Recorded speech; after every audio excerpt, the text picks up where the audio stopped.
मतलब इस सवाल को सॉल्व करने में जितनी भी माथापच्ची हमें करनी है ना, वो इस कैपिटल टी को निकालने में करनी है। अगर ये कैपिटल टी निकल करके आ जाए, सवाल चुटकी बजाते हुए सॉल्व हो जाएगा। तो जस्ट वर्क हार्ड, मेहनत करो तुम लोग, थको मत ऐसे एकदम। एक बात बताओ, जब त्वरण और वेग सेम डायरेक्शन में होते हैं तो स्पीड बढ़ती है ना, और जब त्वरण और वेग अपोजिट डायरेक्शन में होते हैं तो स्पीड घटती है। अभी त्वरण और वेग सेम डायरेक्शन में, स्पीड बढ़ेगी।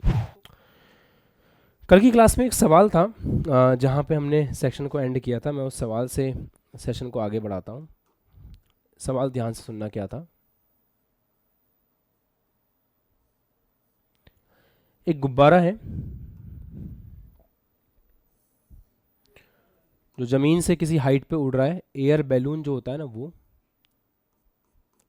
और जो आपका एयर बैलून है, एयर बैलून में क्या होता है, मशीन लगी होती है जो लगातार वैक्यूम मतलब हवा फेंकती रहती है, जिसके रीज़न से क्या है, एयर बैलून अगर चाहे तो ऊपर उठ सकता है।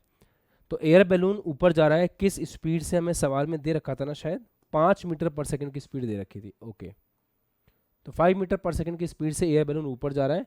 और एयर बैलून की जो स्टार्टिंग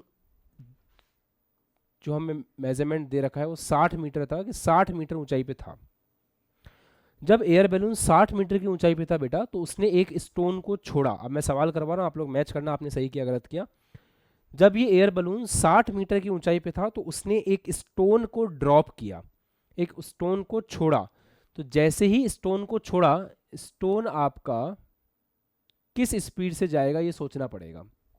देखो, हमेशा फिजिक्स के की पॉइंट्स को याद रखना हमारी जिम्मेदारी बनती है, तभी सवाल होते हैं।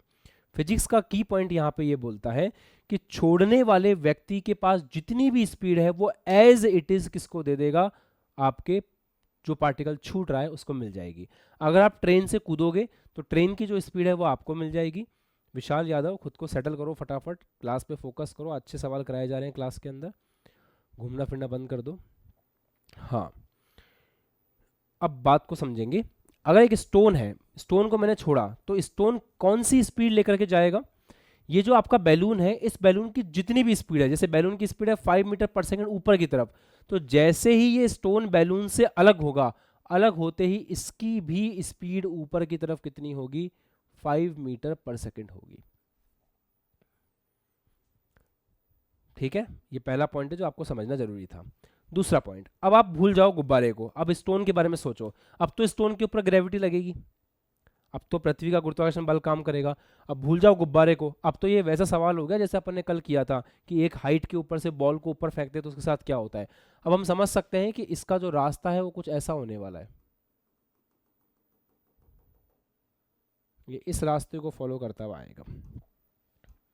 ठीक है, सवाल ये था कि जब ये बॉल या ये पत्थर जो भी है, अगर ये स्टोन जमीन पर टकराएगा, ये बॉल जमीन पर टकराएगी, तो उस वक्त इस बॉल और गुब्बारे के बीच में कितनी दूरी होगी।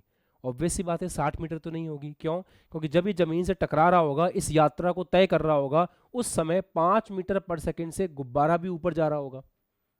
तो इस रीजन से 60 मीटर तो नहीं होगा। जब तक आपका पत्थर जमीन पे टकराएगा बेटा, तब तक आपका गुब्बारा 5 मीटर पर सेकंड की एक समान चाल से ऊपर जा चुका होगा। तो हमें पता लगाना पड़ेगा वो कितना ऊपर गया, फिर हम डिस्टेंस निकालेंगे। ओके, क्वेश्चन सभी बच्चों को क्लियर है? Raise your hands. अब अपन क्वेश्चन की अप्रोच देखते हैं कैसे करेंगे।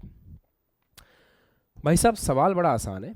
हम एक काम करते हैं, ये पत्थर जमीन से कितने समय में टकराएगा वो निकाल लेते हैं, मतलब इसका टाइम ऑफ फ्लाइट निकाल लेते हैं।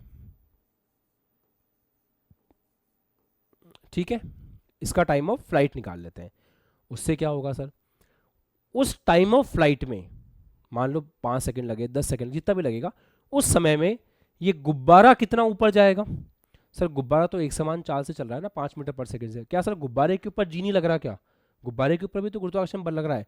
फिर अपन यहाँ त्वरण क्यों नहीं ले रहे? क्योंकि गुब्बारे के अंदर एक इंजन लगा हुआ है, मशीन लगी हुई है, वो उसके वेग को बैलेंस कर रही है, और उसने ऐसा कर रखा है कि उसका वेग 5 मीटर पर सेकंड नियत फिक्स है। तो वहां पर कोई इक्वेशन ऑफ मोशन नहीं लगानी। मैंने आपको बताया था इक्वेशन ऑफ मोशन तब लगाते हैं जब ए कांस्टेंट हो। अगर ए जीरो है तो इक्वेशन ऑफ मोशन का कोई मतलब है ही नहीं। तो यहाँ पे क्या है, ए जीरो है, यहाँ पे हमको सिंपल कॉन्सेप्ट लगाना है, चाल बराबर दूरी बटा समय। तो यहाँ का जो समय निकल के आएगा, उतने समय में गुब्बारा कितना ऊपर जा चुका होगा, उतने समय में गुब्बारा ऊपर जा चुका होगा, 5 की स्पीड से ऊपर जा रहा है। अगर ये समय टी है तो गुब्बारा कितना ऊपर जा चुका होगा, 5 इंटू टी। कैसे? चाल बराबर दूरी बटा समय, तो दूरी बराबर बेटा कितना होगा? चाल इंटू समय। मतलब इस सवाल को सॉल्व करने में जितनी भी माथापच्ची हमें करनी है ना, वो इस कैपिटल टी को निकालने में करनी है। अगर ये कैपिटल टी निकल करके आ जाए, सवाल चुटकी बजाते हुए सॉल्व हो जाएगा। Got it? सही बात है ना? चलो निकालते हैं। अब वही एक जगह को प्लस मान लो, एक जगह को माइनस मान लो। तो let us suppose this direction is ऊपर वाले डायरेक्शन को आप प्लस ले लो, नीचे वाले डायरेक्शन को माइनस ले लो। अब आप v बराबर u प्लस टी कुछ सोचो कि आप कौन सी इक्वेशन लगा करके कैसे कैलकुलेट करना चाहोगे। क्या आपके पास कोई इक्वेशन है जिससे आप कैलकुलेट कर सकते हो? देखते हैं। सबसे पहले मुझे बताओ, ये हमारे पत्थर की या बॉल की प्रारंभिक स्थिति हो गई, ये हमारे पत्थर और बॉल की अंतिम स्थिति हो गई। विस्थापन बता सकते हो कितना होगा बेटा? विस्थापन कितना है? बॉल की बात कर रहे हैं, गुब्बारे को भूल जाओ, अब गुब्बारे से मुझे कोई मतलब नहीं है। मैं टी निकालूंगा फिर बात करेंगे आगे। हाँ, तो बॉल जो है कितना विस्थापन तय किया उसने? प्रारंभिक स्थिति कहाँ है उसकी? ये रही। अंतिम स्थिति कहाँ है उसकी? ये रही। तो विस्थापन कितना हुआ? विस्थापन होता है प्रारंभिक स्थिति से अंतिम स्थिति नीचे की तरफ, कितना? 60 मीटर। तो विस्थापन हुआ -60, है ना? उसके बाद लिखो, मैं समझो पहले, बाद में लिख लेना। त्वरण कितना है? त्वरण है नीचे की तरफ g के बराबर, तो त्वरण नीचे की तरफ है g के बराबर, माइनस का g मतलब -10 मीटर पर सेकंड। प्रारंभिक वेग कितना है? प्रारंभिक वेग है सर 5 मीटर पर सेकंड ऊपर की तरफ, तो प्रारंभिक वेग है +5 मीटर पर सेकंड। क्या हम इक्वेशन लगा सकते हैं? s बराबर U T plus half AT square, वहाँ से t निकल करके आ जाएगा, है ना? तो इक्वेशन लगा देंगे s बराबर U T plus half AT square. s बराबर U T plus half AT square. s कितना है? -60। u कितना है? +5। समय कितना है वो तो निकालना है अपन को, कैपिटल टी प्लस हाफ ए कितना है? -10 कैपिटल टी का स्क्वायर। तो ये हो गया -60 is equal to 5 capital T -5t square. इसको इधर ले आओ तो ये हो जाएगा 5t square -5t plus -60 is equal to 0। ये हो गया t square -t -12 is equal to 0। अब इसके रूट कर सकते हो। टी की कौन कौन सी वैल्यूज आ रही है निकालो। टी की 2 वैल्यूज कौन कौन सी आ रही है फटाफट निकालो। मैथमेटिक्स आती है इतनी आपको? सर मैं नए बच्ची हूँ, क्या पुराने लेक्चर देखूँ? हाँ बेटा, जो बच्चे नए जुड़े हैं, आज ही क्लास में पहली बार आए हैं, उनको डायरेक्ट समझ में नहीं आएगा, आपको पुराने लेक्चर देखने पड़ेंगे काइनेमेटिक्स के, देन यू कैन स्टार्ट। ठीक है? जो बच्चे क्वांटा लेक्चर के अंदर डिसिप्लिन मेंटेन नहीं कर सकते हैं, वो जाकर के नॉर्मल लाइव स्ट्रीम देख लो। पर यहाँ जो बच्चे बैठ रहे हैं, आई नीड स्ट्रिक्ट डिसिप्लिन, क्योंकि मैं तुम्हें अगर टॉप इंडिया के टॉप कोचिंग संस्थान जो अपने आप को क्लेम करते हैं, उनके रजिस्टर से भी अच्छा कंटेंट दे रहा हूँ और लाइव इंटरेक्शन दे रहा हूँ, तो I need discipline in the class. ठीक है? ये बैच अफोर्डेबल है, इसका मतलब ये नहीं है कि आप कुछ भी यहाँ पे करेंगे आकर के।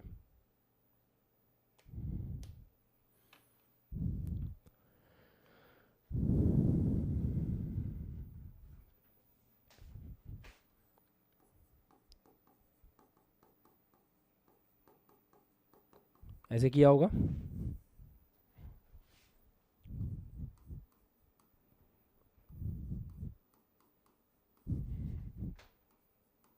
ऐसे ही किया था आपने रूट्स, देखो चेक करो। तो t -4 is equal to 0, t is equal to 4 second. एक ऑप्शन ये आ रहा है ना, एक t + 3 is equal to 0, -3 second. दूसरा ऑप्शन ये आ रहा है।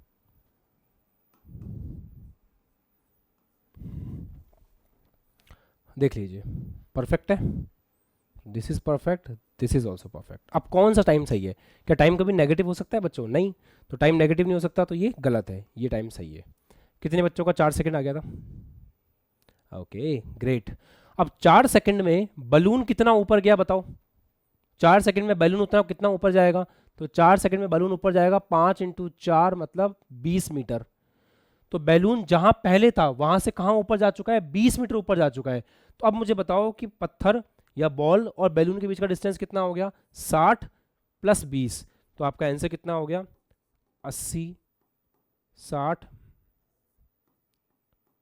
प्लस 20 बराबर 80 मीटर। अच्छा सवाल था, गुड।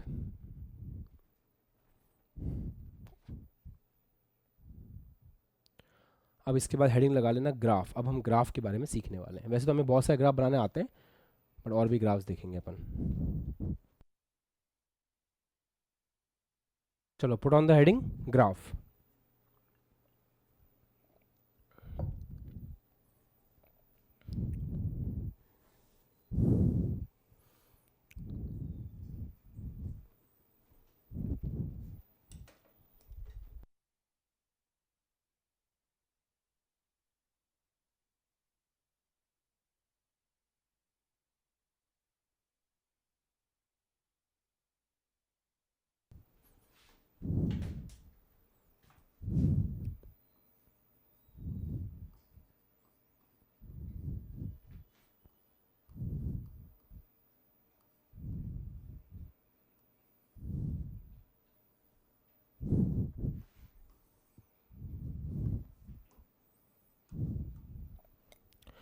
चलिए ग्राफ पे बात करते हैं। बहुत ज़्यादा सवाल आते हैं यहाँ से ना, हर किसी में, चाहे नीट ले लो आप, चाहे जेई ले लो ना, सवाल बहुत आते हैं, ध्यान सुनना। अगर हम ऐसा देखें कि integration of A D T किसके बराबर होता है, तो आपको पता है ना, v final minus v initial के बराबर होता है। और आप इस बात को समझ सकते हो, बेसिक मैथमेटिक्स से आप ये बात जानते हो कि अगर कोई ग्राफ बना हुआ है y और x के बीच में, तो इंटीग्रेशन y dx जो होता है ना बेटा, वो ग्राफ के एरिया के बराबर होता है। इंटीग्रेशन y dx किसके इक्वल होता है, ग्राफ के एरिया के बराबर होता है। तो इसका मतलब AT ग्राफ का क्षेत्रफल आपको क्या देता है, वेग में परिवर्तन। और लास्ट क्लासेस के अंदर हम जो कंसेप्ट सीख रहे थे, जो न्यूमेरिकल्स हम कर रहे थे, उसमें हमने बहुत अच्छे से इस चीज़ को फील किया था कि AT ग्राफ का क्षेत्रफल हमें क्या प्रोवाइड करता है, वेग में परिवर्तन देता है। बिल्कुल सही बात है। थोड़ा सा और फील करते हैं। अगर मेरे पास त्वरण समय ग्राफ है, तो त्वरण समय ग्राफ का क्षेत्रफल मतलब इंटीग्रेशन, वो हमें क्या देगा, वेग में परिवर्तन। सही है। वेग में परिवर्तन या वेग समय ग्राफ का क्षेत्रफल, क्षेत्रफल मतलब इंटीग्रेशन, वो हमें क्या देगा, विस्थापन। ये होता है एरिया। और क्या कोई बच्चा मुझे बता सकता है स्लोप क्या होता है? अपने मन में सोचो, जो यहाँ लिखने वाला हूँ अपने मन में सोचो। किसी ग्राफ, अगर y और x के बीच में ग्राफ बना हुआ है प्रियंका, तो स्लोप क्या होता है, dy बाय dx। जो y एक्सिस पे है, जो x एक्सिस पे, वो स्लोप होता है। अगर मेरे पास s और t का ग्राफ है, अगर मैं s और t का ग्राफ का डिफरेंशिएशन करूं तो क्या होगा, ds अपॉन dt। और डिफरेंशिएशन से मुझे क्या मिल जाएगा, वेग मिल जाएगा। अगर मैं इसका डिफरेंशिएशन करूंगा वेग का, तो वेग के डिफरेंशिएशन से मुझे क्या मिल जाएगा, त्वरण मिल जाएगा। अब तुम समझदार बच्चे हो, इस बात को समझते हो कि इंटीग्रेशन का मतलब होता है ग्राफ का एरिया, क्षेत्रफल। और डिफरेंशिएशन का मतलब क्या होता है, डिफरेंशिएशन का एक और मीनिंग होता है, याद करो बेसिक मैथमेटिक्स, स्लोप। स्लोप। तो अब एक बार रिवाइज करते हैं। त्वरण समय ग्राफ का क्षेत्रफल क्या देगा, वेग में परिवर्तन। वेग समय ग्राफ का क्षेत्रफल क्या देगा, विस्थापन। विस्थापन समय ग्राफ का जो स्लोप है, स्लोप मतलब झुकाव, प्रवणता, वो हमें क्या देगा, वेग देगा। और वेग समय ग्राफ का स्लोप जो होगा, वो हमें क्या देगा, त्वरण देगा। क्या हम इन सारी बातों को सीक्वेंस में दिमाग में रख पाएंगे? अगर रख पाएंगे तो आज बहुत सारे सवाल करेंगे इस पे बेस। ठीक है, चलो लिखो, अब लिख लो।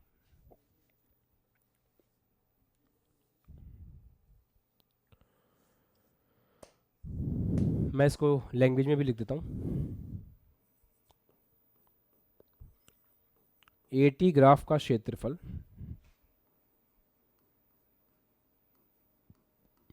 क्या देता है,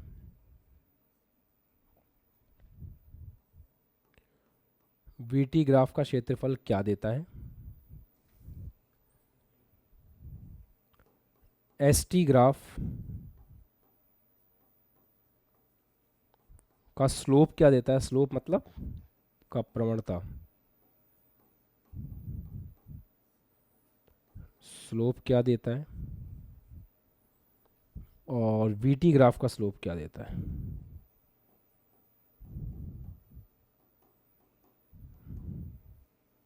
ये सोचेंगे बैठ करके।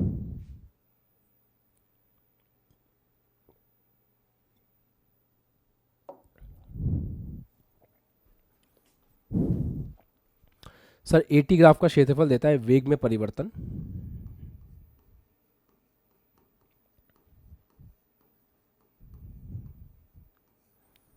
सर वीटी ग्राफ का क्षेत्रफल देता है स्थिति में परिवर्तन,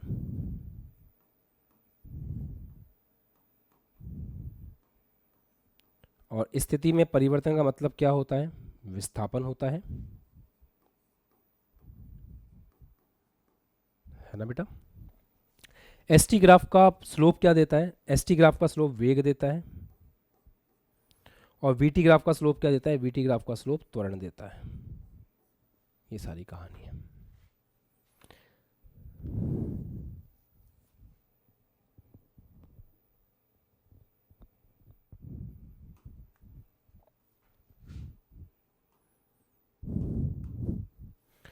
अब हम पैटर्न में कुछ चीज़ें समझेंगे, उसको ध्यान से देखना।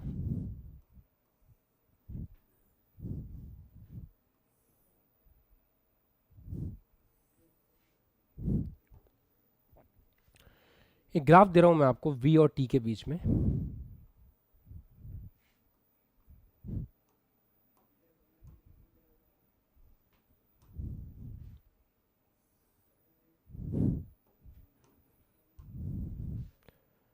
This angle is theta. इस ग्राफ के बारे में सोचते हैं कि ये ग्राफ कैसा है। अब लिखना बंद कर दो, सुनना शुरू कर दो। y is equal to m x plus c की अगर बात करें तो y is equal to m x plus c से इसको जज करने की कोशिश करते हैं। y एक्सिस पे क्या है बेटा? वेग है। स्लोप इसका मान लेते हैं m है, m मान लो, k मान लो, जो आपका मन करे, ठीक है। विस्थापन x की जगह क्या है बेटा? t है। क्या इसके अंदर c कितना है? c का मतलब होता है जहां से ग्राफ शुरू हो रहा है। सर ये ग्राफ तो जीरो से स्टार्ट हो रहा है, तो इसमें c का मान कितना है? जीरो है। तो इस ग्राफ में v बराबर कितना है? kt है। मैंने स्लोप को k बोल दिया है। तो इस ग्राफ की इक्वेशन क्या बन जाएगी? v इज इक्वल टू के टी। के क्या है? अपना स्लोप है। स्लोप कैसे निकालते हैं? टेन थीटा से निकालते हैं। तो टेन थीटा होगा स्लोप, यही m है, और इसी को मैंने क्या नाम दे दिया है? k का नाम दे दिया है। तो ऐसा आ गया, ये आ गया अपने पास v बराबर के टी। डन, कोई दिक्कत नहीं। अब अगर मैं इससे त्वरण निकालना चाहूं तो त्वरण कैसे निकाल सकता हूं? सोचो।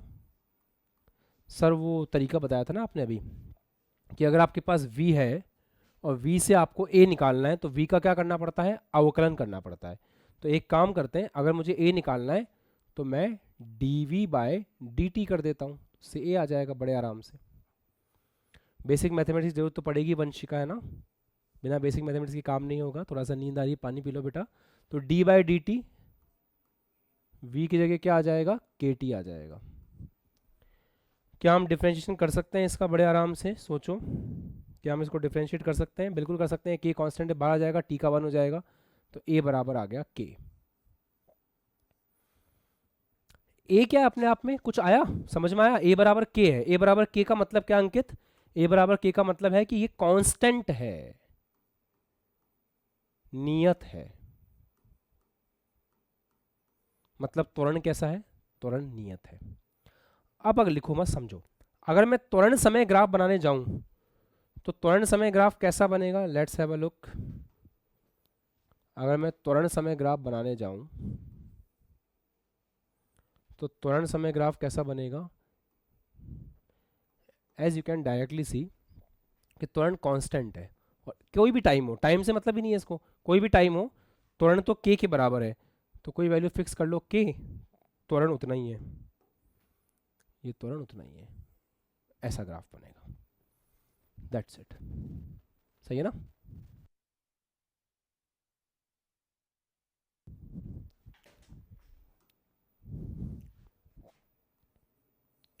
चलिए बॉस, अब देखते हैं। अगर मैं एक सवाल तुम्हें दे दूं ऐसे करने के लिए तो तुम कर पाते हो क्या?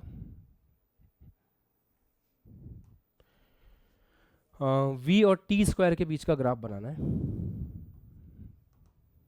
वी और टी स्क्वायर के बीच का ग्राफ दे रखा है आपको, ये ग्राफ दे रखा है।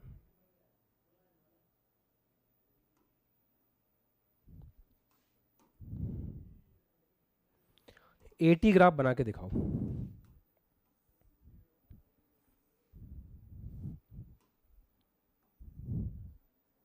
चालू हो जाइए, एटी ग्राफ ड्रॉ कीजिए।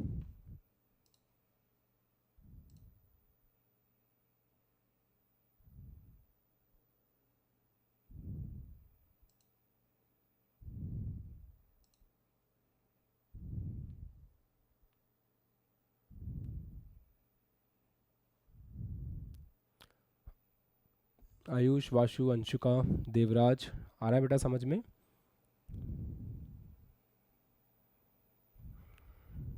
ये बच्चे हमसे उधर जुड़े हुए हैं,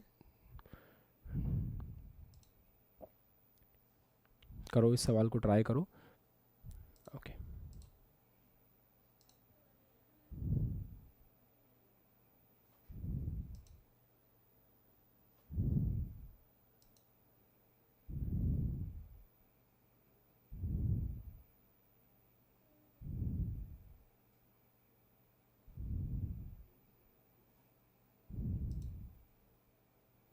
ठीक है, हो गया तो कोई बात नहीं, हैंड्स डाउन कर लो।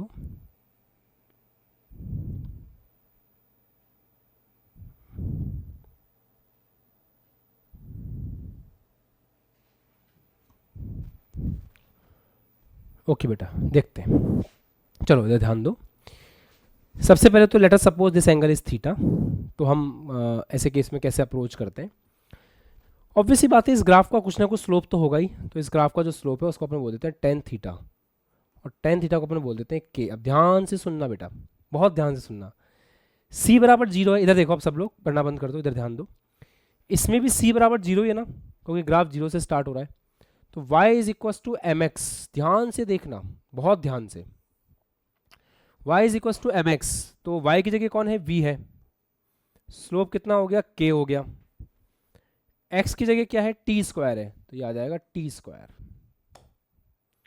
y की जगह v है, स्लोप की जगह k है, और x की जगह है t स्क्वायर। अब आपको निकालना है त्वरण। तो त्वरण कैसे निकालते हैं? त्वरण होता है dv by dt।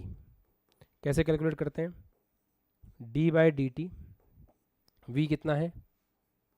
k into T square, के बाहर आ जाएगा, टी स्क्वायर का हो जाएगा 2t। तो त्वरण कितना आ गया? त्वरण आ गया 2kt। ये लो। अब इस हिसाब से देखें तो त्वरण और समय एक दूसरे के समानुपाती हो गए ना। और जब इसकी पावर भी 1 हो, इसकी पावर भी 1 हो, तो ग्राफ कैसा जाता है? ग्राफ ऐसा जाता है। तो इस बार आपका ग्राफ ऐसा होगा। इस बार त्वरण जो है वो समय पर डिपेंड कर रहा है। इस बार त्वरण कांस्टेंट नहीं है, इस बार त्वरण फिक्स नहीं है, त्वरण समय के साथ चेंज हो रहा है। कितने बच्चों का बिल्कुल यही था? एग्जैक्टली सेम, ग्राफ भी यही था। Very good, down, good.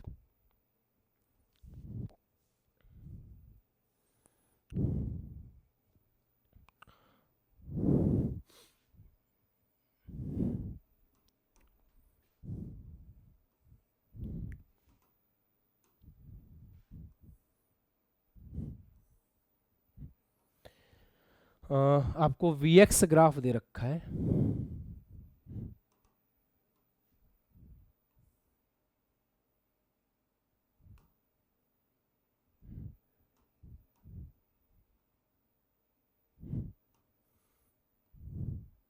This angle is theta,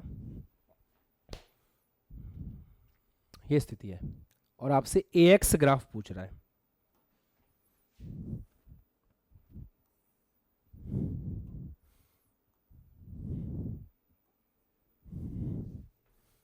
सोचें जरा कैसे कर सकते हैं। चलो ये वाला मैं बता देता हूँ, बाकी तुम खुद सोच लेना। देखो tan थीटा कितना होगा बेटा, मान लेते हैं k के बराबर है। अब y is equal to m x ही होगा, y की जगह v है, kx हो गया। अब त्वरण का फॉर्मूला पता है कि आपको विस्थापन के रिस्पेक्ट में, अब इसमें बहुत सारी चीज़ें याद होनी चाहिए तब मज़ा आता है। तो a बराबर v dv by D x. कितने बच्चे हैं जिनको ये इक्वेशन याद है, भूले नहीं है हम? हाँ, तो वो हर चीज़ याद रखना है, कनेक्ट करना आना चाहिए। चलो v पुट करते हैं, के x D by D x के एक्स। अब आप खुद सोचो क्या होगा, k कांस्टेंट है, बाहर आ जाएगा तो ये हो जाएगा k स्क्वायर। देखो dx बाई डी एक्स तो 1 हो जाएगा, पर एक x तो बाहर ऑलरेडी है, तो a बराबर कितना आ गया, k स्क्वायर इंटू एक्स। अब तुम्हें समझ में आ रहा होगा कि मैंने बेसिक मैथ्स में तुम्हारे साथ इतनी मेहनत क्यों की थी, है ना, ताकि तुम इन कंसेप्ट को जल्दी समझ सको। अब प्यारे बच्चों आप साफ साफ देख सकते हो a की पावर भी 1 है, a की पावर भी 1 है, x की पावर भी 1 है। जब दोनों की पावर 1 1 है तो ग्राफ ऐसा जाएगा, ये हो जाएगा ग्राफ a और x का। ठीक है, दैट्स इट। ठीक है, अब इस ग्राफ का स्लोप क्या होगा ये भी समझने की कोशिश करते हैं। इस ग्राफ का स्लोप क्या होगा, फॉर्मूला क्या आ रहा है, a बराबर k स्क्वायर एक्स। अगर a बराबर k स्क्वायर एक्स से कंपेयर करें, दिमाग को खोल दो पूरा, a बराबर k स्क्वायर एक्स से कंपेयर करें तो y is equal to m x plus c से कंपेयर करो तो c तो 0 है, स्लोप कितना आ गया k स्क्वायर। मतलब इस ग्राफ का स्लोप कितना है, k स्क्वायर है।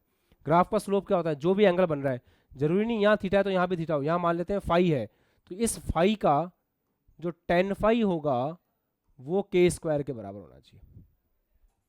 ऐसा है, जहां पर k क्या है, k टेन थीटा है। कनेक्ट करना आना चाहिए आपको कंसेप्ट्स को, दैट्स वेरी इंपॉर्टेंट।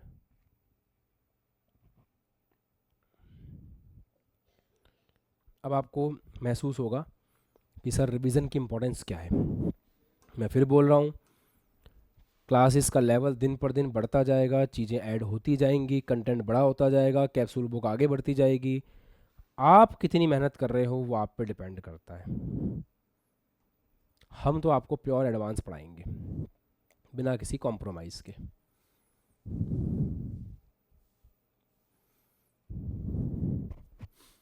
क्योंकि यहाँ जो बच्चे पढ़ते हैं वो बहुत मेहनत करते हैं, आपके सीनियर्स को जाकर के देख लेना।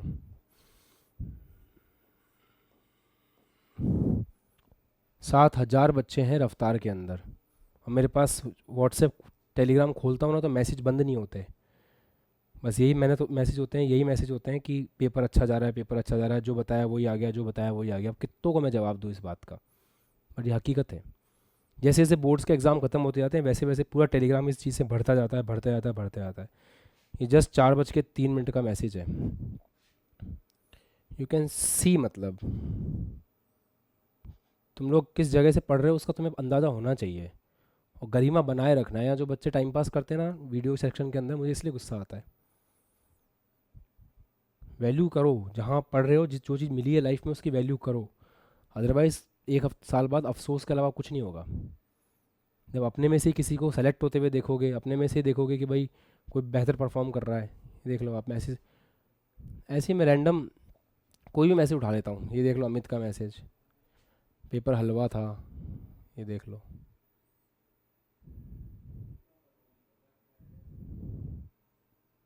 मेरा अनुभव कहता है कि कोई भी बोर्ड को टॉप करने के लिए एक ही काम करना था, बस आशीष की सारी एडवाइस उनकी बात माननी थी। मैं ऐसा इसलिए कह रहा हूँ क्योंकि मैंने उसको फील किया था। ठीक है भाई साहब, ये एक ऐसे ही रैंडम मैसेज है, सर आज फीस का पेपर बहुत अच्छा था, मज़ा आ गया, सब कुछ आपने पढ़ाया था उसमें से आया था, रफ्तार is the best collection of the student. ठीक है भाई साहब। ये एक बच्चा है, फोर्स 4.0 खरीदा था, क्या है, परिष्कृत यंत्र वाला टॉपिक, ये पेपर बहुत अच्छा गया, थैंक्स फॉर एवरीथिंग। सब मतलब वही हैं, कितने मैसेज हैं आप ढूंढ नहीं पाओगे, पढ़ते पढ़ते मैं खुद थक जाता हूँ, इतने मैसेज होते हैं। सब बिल्कुल लगा जैसे पेपर गया वैसे इजी, बस थोड़ा कम था बट पेपर बहुत बढ़िया गया, 50+ आ रहे हैं। 50+ का मतलब समझ तो, राजस्थान बोर्ड का बच्चा है ये, 56 में से 50 नंबर से ज़्यादा आ रहे हैं उसके, ये वाली कहानी है मतलब। तो जस्ट मेहनत करो, ये कमेंट्स भरे पड़े हैं, मतलब ये देख लो आप, कोई भी कमेंट उठा के देख लो, किसी भी बच्चे का कोई भी कमेंट, पेपर बहुत ही अच्छा गया, देख लो आप, हर बोर्ड का बच्चा मिलेगा आपको इसमें। तो जस्ट वर्क हार्ड, मेहनत करो तुम लोग, थको मत ऐसे एकदम। हाँ करो इसके अंदर, अब बनाओ ग्राफ, AX ग्राफ बनाओ।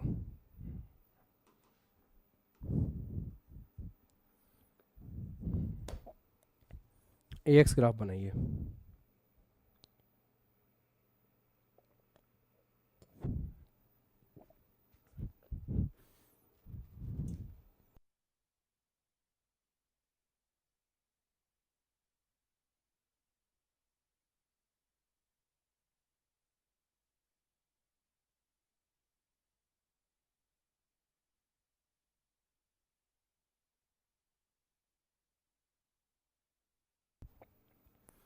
देखें फिर कैसे बनेगा यार, वही है y is equals to mx होता है, इसका स्लोप मान लो 5 लिख दिया क्या गलती से, थीटा ले लो कोई दिक्कत नहीं, 5 उधर ले लेंगे, तो tan थीटा बराबर k, तो y की जगह कौन है v स्क्वायर, तो v square is equals to k into x, ऐसे अपन बोल सकते हैं। अब इसको किस तरह से आगे सॉल्व कर सकते हैं, दिमाग लगाओ और करो, इसको कैसे सॉल्व कर सकते हैं, एक्सेलरेशन तक कैसे पहुंच सकते हैं, ये होता है एक्सेलरेशन का फॉर्मूला, ये कैसे बना सकते हैं इसमें से, सोचो, जस्ट थिंक। नहीं होगा तो मैं तो बैठा ही हूँ। बेसिक मैथमेटिक्स के लेक्चर्स याद करो, जब पढ़ाए गए थे तो क्या बताया गया था, सब कुछ उससे ही कनेक्टेड है।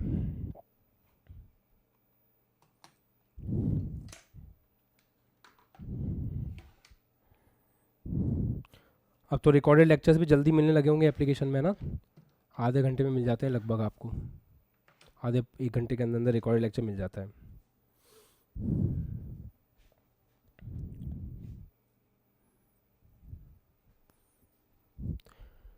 हाँ वंशिका से पूछते हैं क्या स्थिति है, बोलो बेटा। 1 मिनट मुझे इसको ऑन कर लेने दो, आपकी आवाज़ नहीं आएगी।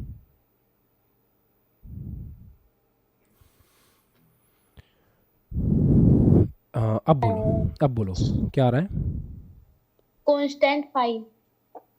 नहीं वैल्यू कितनी आ रही है एक्सेलरेशन की, फॉर्मूला क्या आ रहा है, ए बराबर 5। 5 9, देखो कैसे करेंगे, चलो ठीक है म्यूट कर लो खुद को। मुझे ये बनाना है v dv by D x, तो मैं कैसे बनाऊंगा ध्यान से देखना। इस पूरे समीकरण का x के सापेक्ष अवकलन करते हैं, क्या मैंने सिखाया था आपको, ऐसे याद करो बेसिक मैथमेटिक्स में। इसका x के सापेक्ष करेंगे तो चेन रूल से पहले v स्क्वायर का होगा 2v, फिर v का होगा dv बाई डी एक्स, ये हो गया x के सापेक्ष, बराबर k कांस्टेंट बाहर आ जाएगा, x का हो जाएगा 1, तो ये आ गया v dv by D x बराबर k upon 2। v dv by D x क्या होता है, a होता है, तो a बराबर आ गया k बाई 2, ऐसे। ये किसने किया था इस तरीके से, ये आंसर कितने बच्चों का आया था, सत्यनारायण पासवान का आया था, गुड, और शिंको का भी आया था, करण का आया था, very good, Satish, Raju, good, ठीक है, देवेश ओके बेटा, हैंड्स डाउन, ठीक है, शिवांश गुड, चलो बढ़िया। अब ग्राफ कैसे बनाओगे, अरे सर ये तो कांस्टेंट है, डिपेंड ही नहीं कर रहा किसी पे, तो ग्राफ कैसा बनेगा, k बाई 2 ऐसा ग्राफ बनेगा ना, ये k बाई 2 ऐसा ग्राफ बनेगा, ठीक। और बस इसका ग्राफ तो ऐसे ही बन सकता है, कांस्टेंट है, फिक्स वैल्यू है, चेंज ही नहीं हो रही, हो गया। अब एक मस्त सवाल देता हूँ तुम्हें जो पूरे ग्राफ का फील देगा आपको।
ये ग्राफ बनाओ। हमें वस्तु की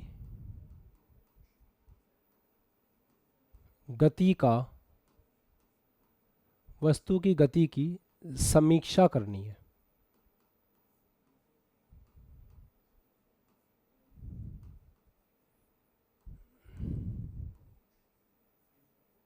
एनालाइज द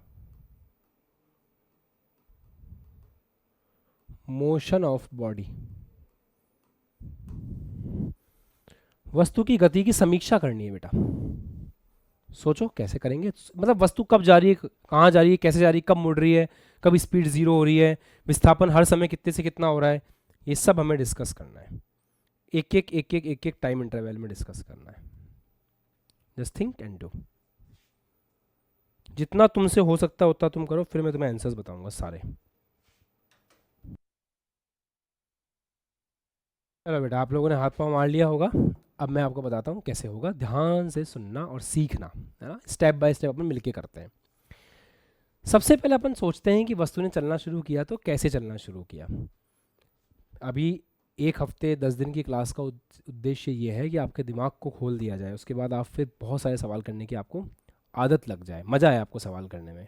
इसीलिए मैं आपको क्लास में टाइम दे रहा हूँ। फिर जब सिलेबस आगे बढ़ेगा तो मैं आपको टाइम नहीं दूंगा, बस मैं क्लास पढ़ाऊँगा और सवाल आपको अपने लेवल पे प्रैक्टिस करने पड़ेंगे। तो अभी मेरे साथ साथ हैबिट डेवलप कर लो, ये हैबिट बहुत काम आएगी, है ना। Okay, let's see. ऐसा है बेटा, मान लो वस्तु ने चलना शुरू किया। सबसे पहले जब वस्तु यहाँ से चलना शुरू करती है, धीरे धीरे चलना शुरू करती है, क्या तुम ये पता लगा सकते हो कि नाम दे देते ना, ओ से लेके ए तक, ए से लेके बी, बी से सी, सी से डी। मोशन डिस्कस करते हैं। सबसे पहले ओ से लेकर के ए तक का। क्या आप ओ से लेकर ए तक का इस ग्राफ का स्लोप निकाल सकते हो? ये कौन सा ग्राफ है बेटा? ये ग्राफ है आपका वीटी। अब लिखना बंद कर दो, सुनो केवल ध्यान से। ये कौन सा ग्राफ है बेटा? ये है वीटी ग्राफ। वीटी ग्राफ क्या करता है? वीटी ग्राफ का जो स्लोप होता है वो हमको त्वरण देता है। तो इस ग्राफ का स्लोप अपन को क्या देगा? त्वरण देगा। तो मैं ओ से लेकर ए तक त्वरण निकालना चाहता हूं, तो त्वरण क्या होगा? Simple slope. स्लोप क्या होता है? tan theta. चलो tan थीटा कैलकुलेट करो, कितना? परपेंडिकुलर अपॉन बेस, मतलब लंब बटा आधार। लंब कितना है? 40। आधार कितना है? 20, 2। तो इस ग्राफ का स्लोप कितना आ गया? 2 मीटर पर सेकंड स्क्वायर। और इस ग्राफ का स्लोप ही किसके बराबर होता है? त्वरण के बराबर होता है। इसका मतलब ओ से लेकर ए तक वस्तु का, ओ से लेकर ए तक जब वस्तु जा रही थी उसके पास त्वरण कितना था? 2 मीटर पर सेकंड स्क्वायर। अब ध्यान से सुनना, यहाँ ड्रॉ करते, लिखना बंद कर दो, मैं तुम्हें 10 बार बोल चुका हूँ, इधर ध्यान दो। बहुत सारे छोटे छोटे पॉइंट होंगे, मिस कर जाओगे। जो लिखना है वो बाद में कॉपी कर लेना। सुन लो पहले ध्यान से। वस्तु ने चलना शुरू किया, प्रारंभिक स्पीड उसकी 0 थी, जैसा कि हम देख पा रहे हैं। u इज इक्वल टू 0 है, यहाँ पे 0 ही है। जब वस्तु आगे बढ़ रही है तो उसका त्वरण 2 मीटर पर सेकंड स्क्वायर है, पॉजिटिव। अगर ये डायरेक्शन पॉजिटिव लेते हैं तो ये डायरेक्शन नेगेटिव होगी। फिर वस्तु का त्वरण पॉजिटिव है और आगे की तरफ है कितना? 2 मीटर पर सेकंड स्क्वायर। त्वरण पॉजिटिव है। एक बात बताओ, जब त्वरण और वेग सेम डायरेक्शन में होते हैं तो स्पीड बढ़ती है ना, और जब त्वरण और वेग अपोजिट डायरेक्शन में होते हैं तो स्पीड घटती है। अभी त्वरण और वेग सेम डायरेक्शन में, स्पीड बढ़ेगी। तो ओ से लेकर के जब तक वस्तु ए तक नहीं पहुंच जाती उसकी स्पीड बढ़ेगी बढ़ेगी बढ़ेगी बढ़ेगी बढ़ेगी बढ़ेगी, बहुत बढ़ेगी। अच्छा, जब वस्तु पॉइंट ए पर होगी तो समय कितना हो रहा होगा? 20 सेकंड। जब वस्तु ए पर होगी तो समय कितना हो रहा होगा? 20 सेकंड। 20 सेकंड, समय कितना हो रहा होगा? 20 सेकंड। स्पीड कितनी हो गई होगी? निकाल लेते हैं। v बराबर u प्लस 80। v कितना है? u कितना है? शुरुआत की थी 0 से। त्वरण कितना है? 2 मीटर पर सेकंड। समय कितना हुआ? 20 सेकंड। तो स्पीड कितनी होगी? 40 मीटर पर सेकंड। मतलब जब यहाँ पहुँचेगा तो उसकी स्पीड कितनी होगी? 40 मीटर पर सेकंड। चेक करोगे बेटा तो दे भी रखा है सवाल ने कि पॉइंट ए पर 40 है, पर हमें क्या पता ना दिया होता तो। इस सवाल ने दे दिया, हो सकता है सवाल नहीं देता तो हम निकाल लेते, कोई बड़ी बात नहीं है। चलो, तो ओ से लेकर ए तक का रास्ता सबको समझ में आ गया। एक चीज और बच गई है जो हम निकाल सकते हैं। कितना विस्थापन तय किया इसने, ओ से लेकर ए तक उसने कितना विस्थापन तय किया, इसको निकालने की कोशिश करते हैं। ओ से लेकर ए तक उसने कितना विस्थापन तय किया, कैसे पता चलेगा, इतने ग्राफ का क्षेत्रफल निकाल लो, इतने ग्राफ के क्षेत्रफल से पता चल जाएगा उसने कितना विस्थापन तय किया। चलो क्षेत्रफल निकालते हैं।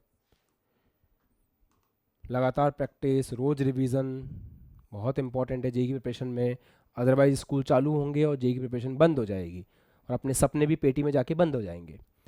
हाफ इंटू आधार, आधार कितना है 20, इंटू ऊंचाई कितनी है 40, कितना हो गया 400 मीटर।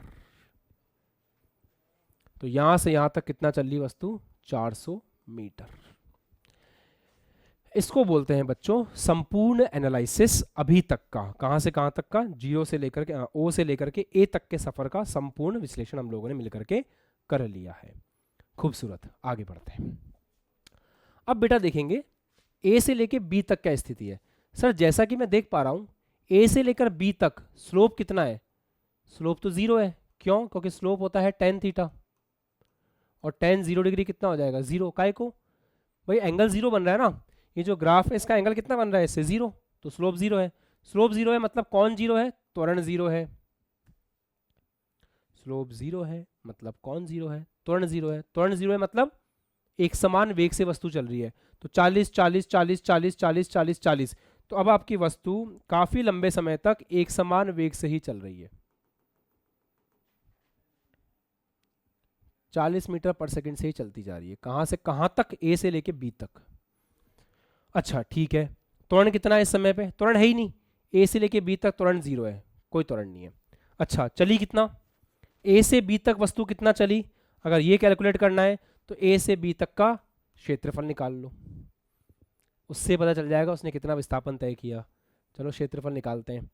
ये तो आयत है, लंबाई इंटू चौड़ाई, लंबाई कितनी है 50 में से 20 गया 30, और मतलब मैंने ये वाला लिख दिया ना, ये कितना है 40, 4 तिया 12, 1200 मीटर। मतलब वस्तु कितना चली है अभी, 1200 मीटर। ए से बी तक का सफर समझ में आ गया वस्तु का, आ गया ना, आ रहा है फीलिंग देवेश, समझ आ रहा है। जतिन क्लियर हुआ बेटा, कैमरा ऑफ तो नहीं हो जाएगा, ठीक है। कल जतिन शर्मा गया था हमारा क्लास में। चलो आगे बढ़ते हैं, बी से बात करते हैं। बी से लेके सी तक देखते हैं। स्लोप किसको बताता है बेटा, स्लोप बताता है आपके त्वरण को। मैं देख पा रहा हूं कि ये स्लोप होगा,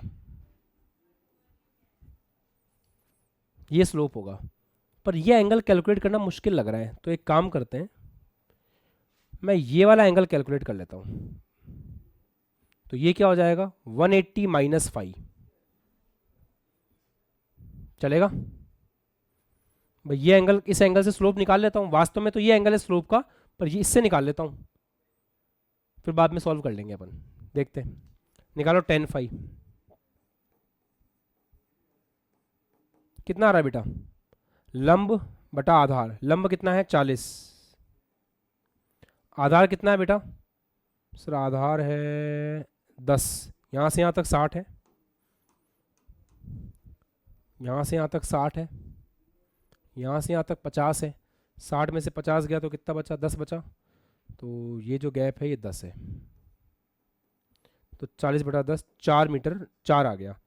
तो अगर tan phi 4 है तो क्या तुम मुझे बता सकते हो ये स्लोप है क्या, नहीं सर ये स्लोप नहीं है, स्लोप तो x एक्सिस से एंगल होता है, तो इसका जो tan थीटा होगा वो स्लोप होगा। तो tan 180 माइनस 5 ये स्लोप होगा। अच्छा हाँ, क्या आपने बेसिक मैथमेटिक्स में पढ़ रखा है कि tan 180 माइनस थीटा माइनस का tan थीटा होता है। तो अपन tan five minus pi 180 minus 5 को क्या लिख सकते हैं, माइनस का tan phi लिख सकते हैं।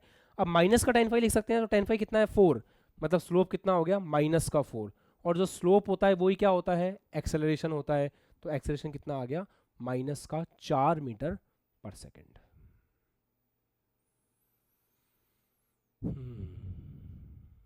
सर को जाने का समय आ गया है, वापस समझाऊं, तुम्हारी शक्ल ही बता रही, वापस समझना। देखो इधर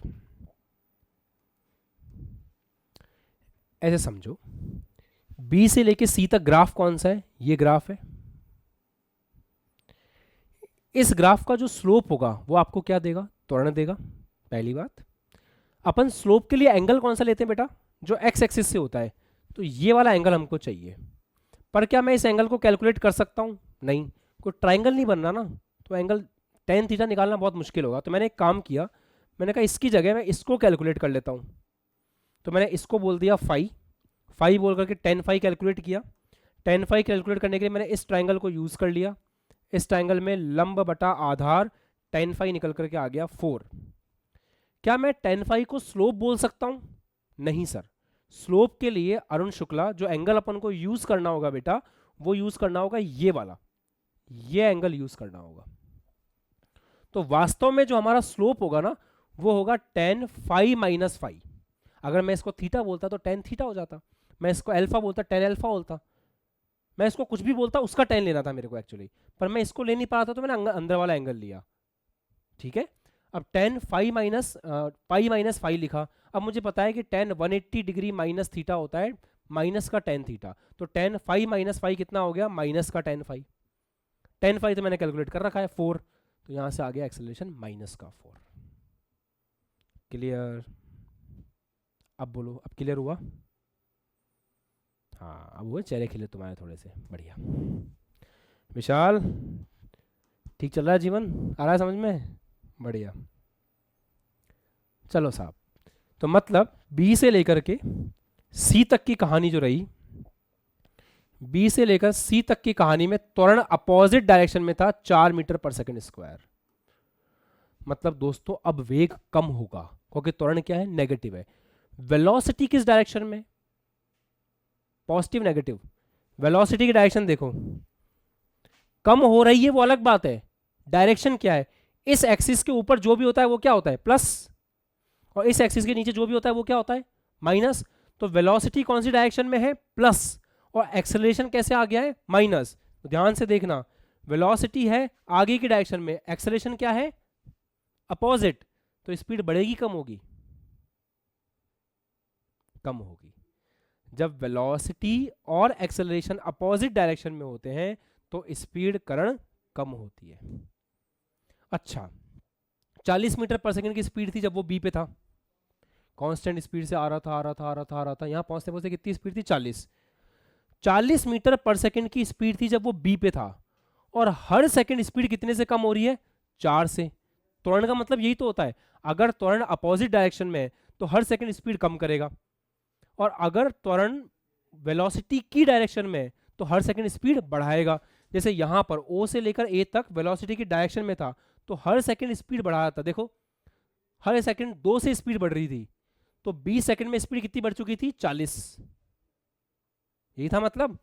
अब स्पीड कितनी है स्टार्टिंग में, 40, और हर सेकंड वो कितने से कम कर रहा है, 4 से। तो कितने सेकंड में स्पीड जीरो कर देगा, कितने सेकंड में स्पीड जीरो कर देगा, तुम्हारे हाथों में बता सकते हो तो मुझे दिखा करके। 40 मीटर पर सेकंड की स्पीड से चल रहा है, 4 मीटर पर सेकंड हर सेकंड में कम हो रहा है, तो जीरो होने में कितना टाइम लगेगा, 10 सेकंड यार। 40 मीटर पर सेकंड की स्पीड पे यहां छोड़ा गया था, इधर त्वरण है माइनस का 4, हर सेकंड 4 कम कर दो, तो 40 में से हर सेकंड 4 कम करेंगे तो कितने समय में 40 साफ हो जाएगा, 10 सेकंड में। देख लो बेटा, 10 सेकंड बाद जीरो पे आ गई स्पीड, ये देखो 50 में 10 जोड़ो, 10 सेकंड बाद स्पीड कितने में आ गई, जीरो पे आ गई।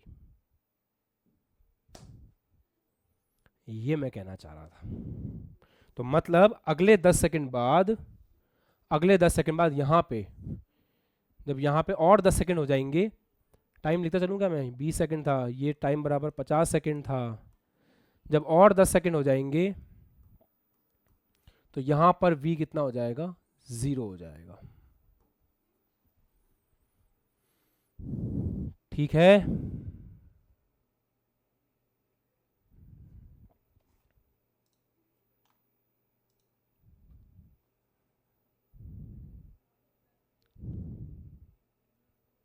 सत्यम ठीक है बेटा, समझ आ गया। क्लियर है? ओके ठीक है, अब आगे बात करते हैं। क्या, अब सी से आगे की जर्नी देखते हैं। अच्छा कितना चला वो तो निकाल लें, कितना चला इधर देख लो, ये क्षेत्रफल निकालो कितना है, हाफ इंटू आधार, आधार कितना है 10, इंटू ऊंचाई कितनी है 40,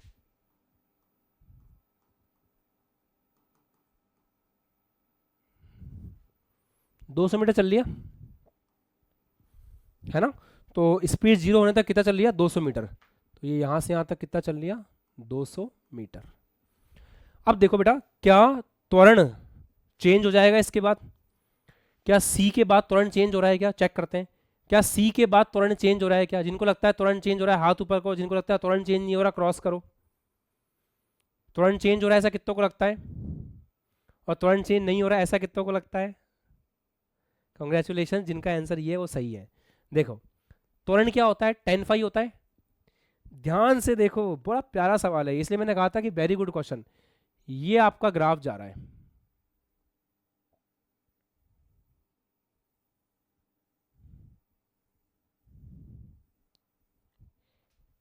इसका जो एंगल बन रहा होगा उसका tan थीटा ही क्या होगा, स्लोप होता है। ध्यान से देखो बच्चा, if this angle is phi, शीर्षाभिमुख कोण पड़े, अगर ये फाई है तो ये भी तो फाई है। इफ दिस इज फाई तो दिस इज ऑल्सो फाई ना, तो स्लोप कितना हुआ tan phi। पर आप बोलोगे सर ये स्लोप, अब ये स्लोप पॉजिटिव होगा कि नेगेटिव होगा, पॉजिटिव के पक्ष में कितने लोग हाथ ऊपर, ये स्लोप पॉजिटिव है नेगेटिव है, भाई स्लोप तो tan phi है, ये एंगल फाई है तो ये भी फाई है। पॉजिटिव के पक्ष में कितने लोग, नेगेटिव के पक्ष में कितने लोग, नेगेटिव वाले। अब ये वही बेसिक मैथमेटिक्स की कमजोरी है आप लोगों की, वेरी गुड।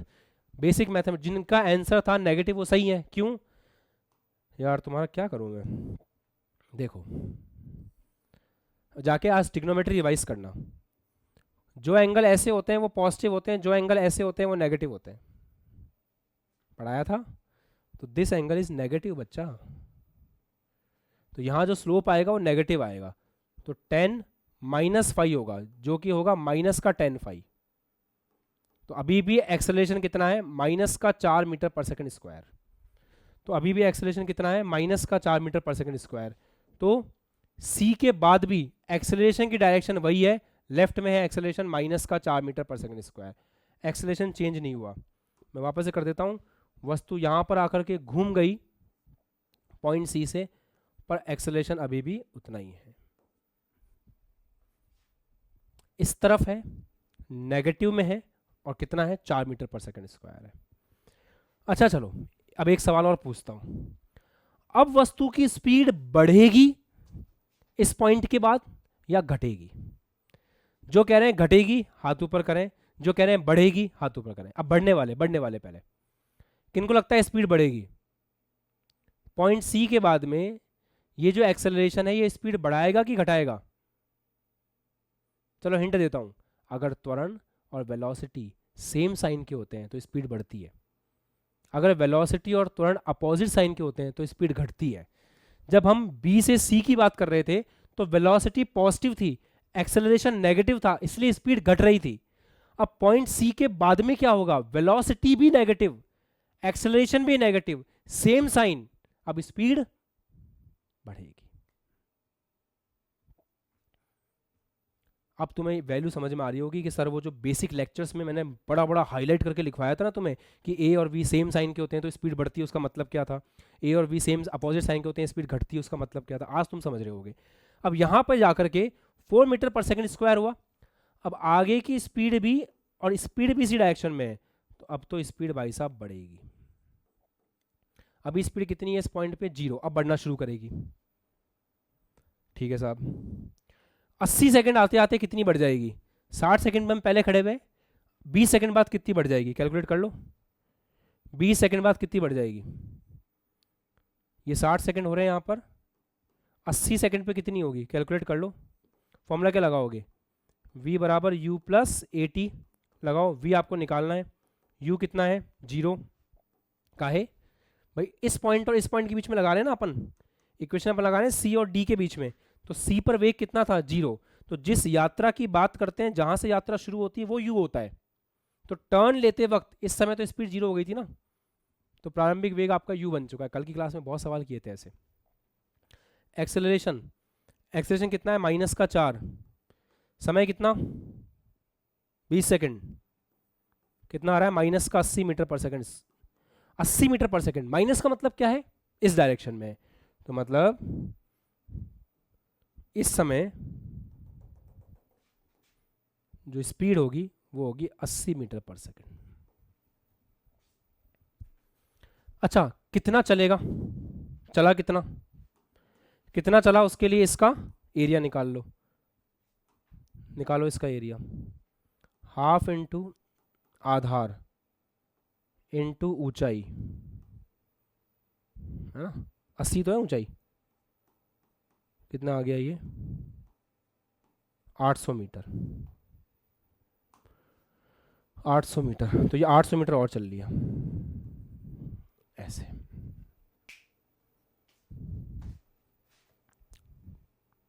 खुल गया दिमाग।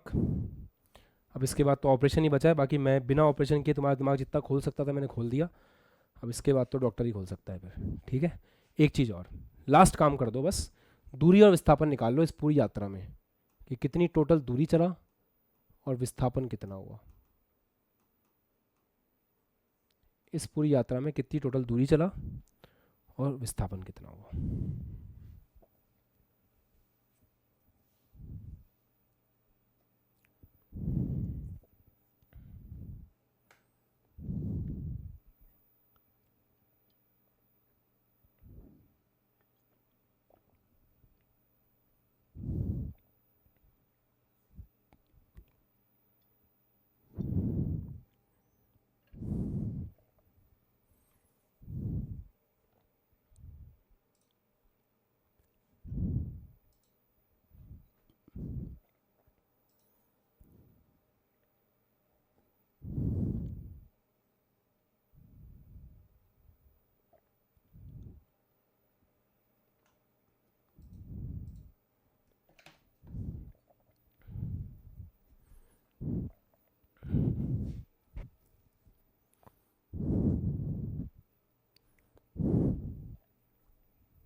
वेरी गुड यश, सही है आपका। हिमांशु सही है, जतिन सही है, वेरी गुड।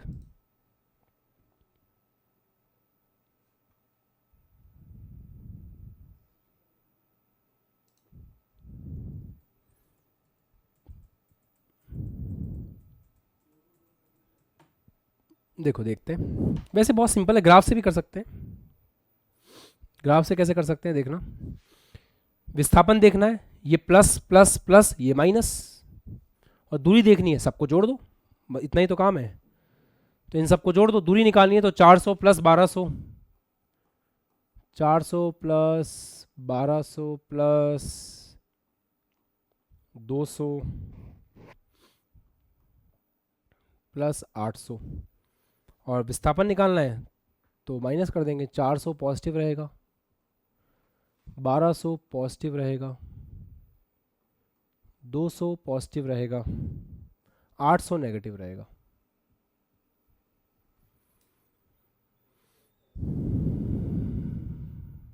ठीक है, बस 800 नेगेटिव रहेगा, बाकी सब पॉजिटिव रहेगा।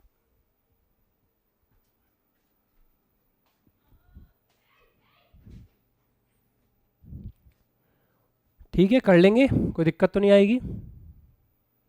1000 आ जाएगा विस्थापन,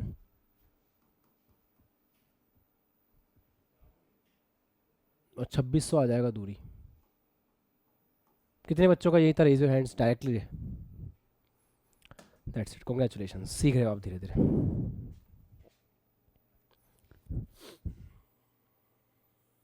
चलो अब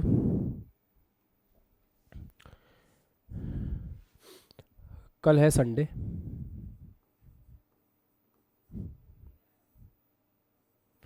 काइनेमेटिक्स में अभी और भी मुझे बहुत कुछ पढ़ाना है, वैसे तो 2-3-4 क्लास और लगेगी।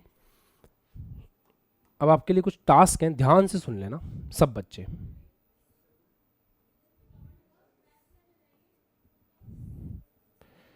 सबसे पहला, जो बच्चे नए ज्वाइन हुए उनको क्या करना है, बेसिक मैथ्स देखना शुरू कर देना। और बेसिक मैथ्स ऐसा है कि अगर 6 घंटे लगातार भी पढ़ लोगे तो भी कोई दिक्कत नहीं है, पढ़ सकते हो आप, उसमें कोई ज़्यादा दिमाग पे लोड नहीं पड़ता, चुपचाप देखते रहना, पढ़ते रहना। खासकर वेक्टर तो कर ही लेना इसके बाद अब, क्योंकि वेक्टर बहुत काम आने वाला है अब। बेसिक मैथ्स के बिना नहीं होगा, पक्का देखना पड़ेंगे आपको लेक्चर्स। सेकंड, जो बच्चे ओल्ड हैं, जो भी इस पूरे हफ्ते में पढ़ाया है उसके शॉर्ट नोट्स बनाना, और शॉर्ट नोट्स बना के चुपचाप कैप्सूल बुक सॉल्व करना शुरू कर देना।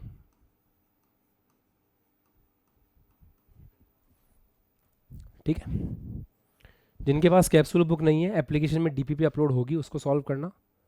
और अदरवाइज आप अपनी जेई की प्रिपरेशन को लेके सीरियस हो तो कैप्सूल बुक बहुत ज़रूरी है, क्योंकि आज क्लास में जो पढ़ाया उस टॉपिक को उठाया और कैप्सूल बुक में सॉल्व करना शुरू कर दिया।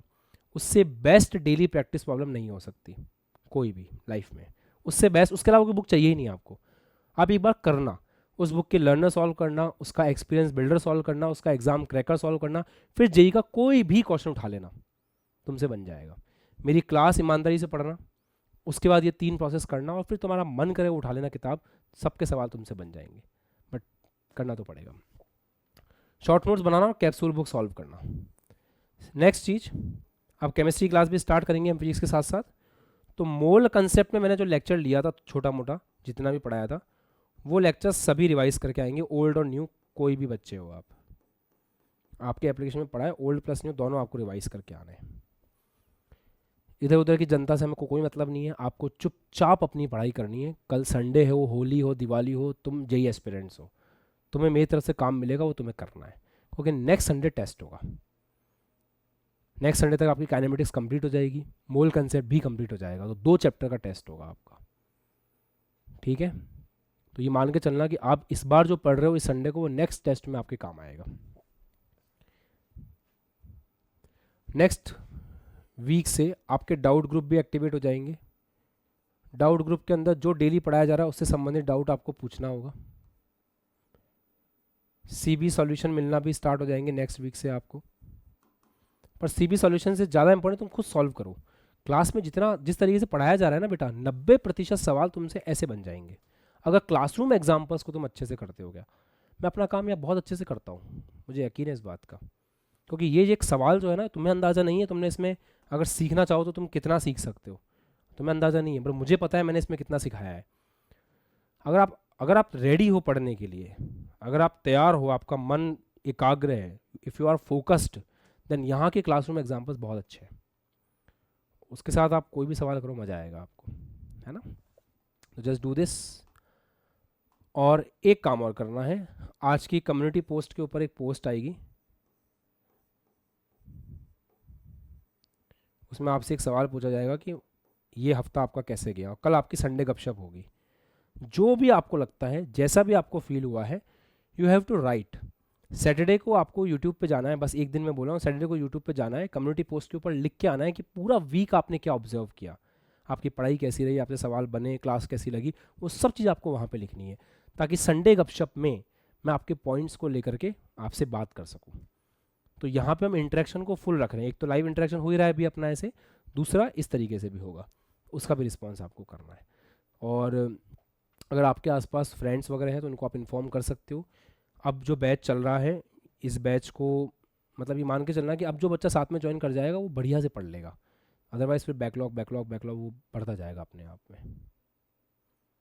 ठीक है, चलिए।